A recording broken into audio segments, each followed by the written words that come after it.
is along the same lines as to what are you talking to your kids about, right?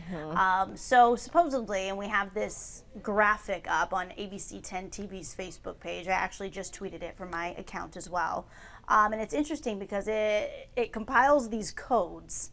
Are we taking a look at it now? Okay, so it's a list of these codes that kids are supposedly using in schools now. Cornelia, do you want to explain more about what that means? So we, again, if you were at the beginning of text messaging and chat rooms or whatnot, you remember ASL, age, sex, location. There were always codes to kind of... The beeper world. Yeah, there were the beeper. We had beeper codes.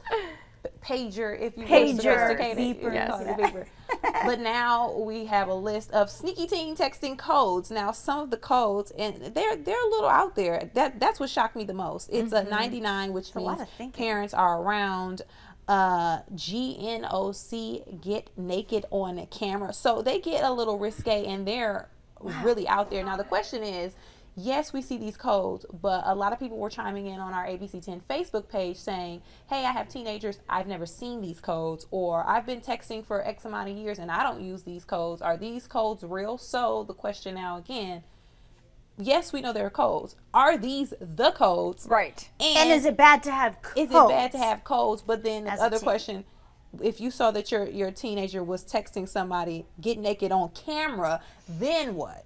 Wow. This is next level. Wow. Yeah. But does it surprise you? Come on, 2017 is the world of technology. And I just want to make it clear, producer Billy, who we talk about all the time, you're saying this is a compilation of what? How many texts?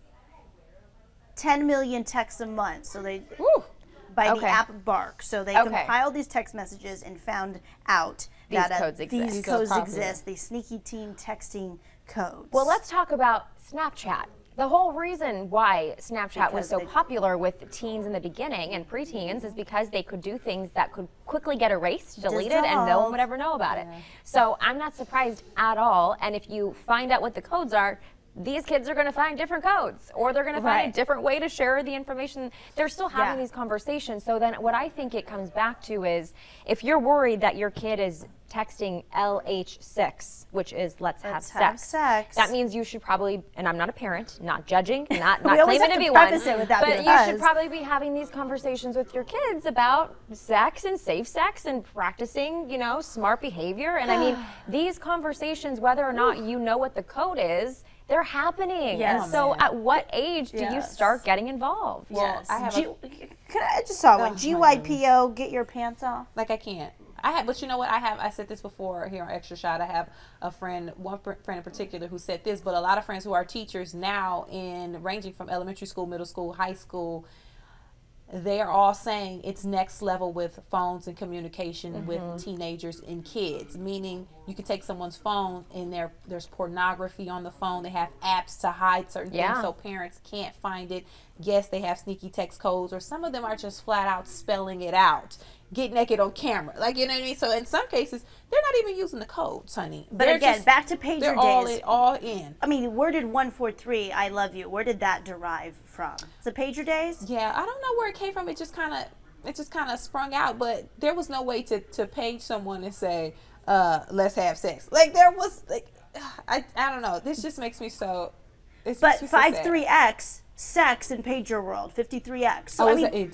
Yes, and it was also a show. A 5 and a 3. It's an S and an X. See, these have been around. Megan knows about it. Well, because 53X was a male and female review show in Las Vegas. It was called 53X, and I know the big question for a lot of these millennials was, why is this review show called 53X? Well, because it spells out sex, and when you use numbers and letters together. 5. So I know people are just joining our conversation now, so we're talking about these sneaky teen text codes that have hit the scene after doing this survey of 10 million text messages. The app Bark had said, okay, these are real, these exist. So if you're an administrator, if you're a teacher, if you're a student watching right now, tell us, we just want to know, do these exist? And to Dina's point, even if we see them now and it's like they're all revealed, all of these codes are out there, trust me, instead finding of something new. GYPO, get your pants off, the kids are just, I'm come sure up they're with something sending else. pictures of just that in Yeah, itself. right. They don't need a code. And Kimberly Morgan, I like what you have to say here. She says, we tell our girls all the time that once you put something out there, Yes. sending pics, texts, posting photos, yes, Kimberly, it doesn't go away.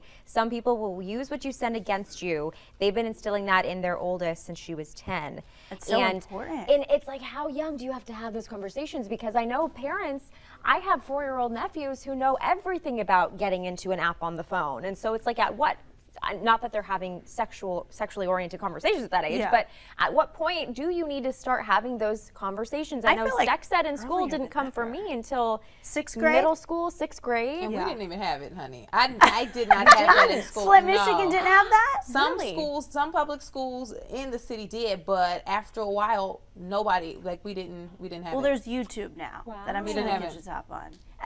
Yeah, we had it in 6th grade. It was more uncomfortable than anything. Yeah. Because they would separate the girls and the guys, so you knew it was like, girls need to learn these things about our menstrual cycle, and boys need to learn these things about their bodily parts and fluids. And it just became one of these things where you didn't really talk about it with each other. Yeah. So I don't even know, is sex ed still implemented in the elementary, high school Yeah, level? let us know, junior high parents. level? I know we've got parents watching from all over the country, Yeah. so I'd be curious to see where they do what. Okay, Juan Moreno says, anyone LH6?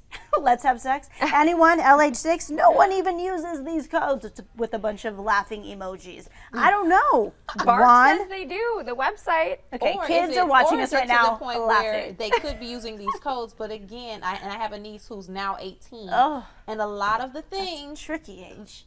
we did not know, like you never know what people are talking about, especially teenagers. You never know. And again, finding out about Snapchat, we found out about Snapchat through accident because she was just randomly talking about Right. Snapchat, and we were like, wait, what's this? And by the time aunties and uncles find out, woo, the kids are onto something else. Right. And we've been there. Yeah. We've done that. You know what we I get did it. find cleaning up my garage? A shoebox full of the folded notes and the cool Yes. ways you fold. Yeah. And I was opening them up, and we just straight up told people, I think you're cute. Right, You want to yeah. hang Like out? Like there wasn't passing like the a note in school. CU, BBT, blah, blah, blah. You know The what I mean? Like, acronyms. there was no acronym. Well, for that. It acronyms was are just- so big now. Anyway.